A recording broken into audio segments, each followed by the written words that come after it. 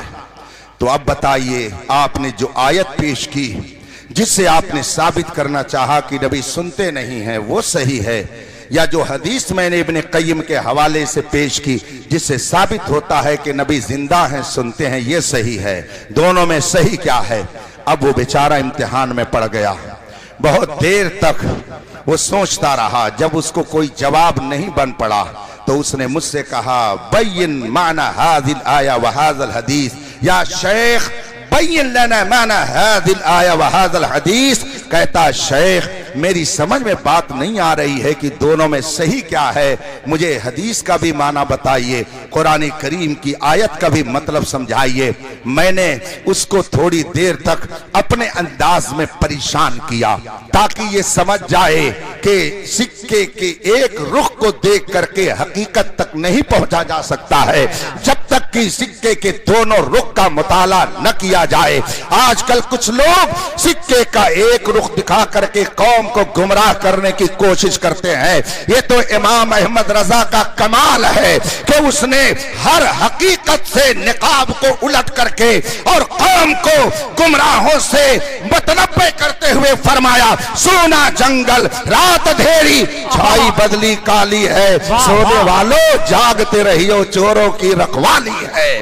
میں نے اس کے سامنے جب تفصیل رکھی اس نے کہا شکرن لگایا شیخ، آپ کا بہت بہت شکریہ کہ آپ نے مجھے قرآن اور آیت حدیث کا مطلب سمجھا دیا، اور اس نے تسلیم کیا کہ بے شک نبی زندہ ہیں اور قبروں میں اپنے اپنے آرام فرما، اپنی اپنی قبروں میں آرام فرما ہے اور پکارنے والوں کی پکار کو وہ سنتے ہیں۔ اس نے اس بات کو تسلیم کیا۔ میں نے سکے کا دونوں رخ جب اس کے سامنے رکھا ہوا حیرت میں پڑ گیا۔ میں یس کرنا چاہتا ہوں کہ آج بھی ایک جماعت جبہ و لباس میں قوم کو گمراہ کرنے کی ناپاک کوشش میں لگی ہوئی ہے، اور کلمہ پڑھنے کے باوجود وہ در حقیقت قرآن کا بھی انکار کر رہی ہے اور حدیث کا بھی انکار کرتی ہے۔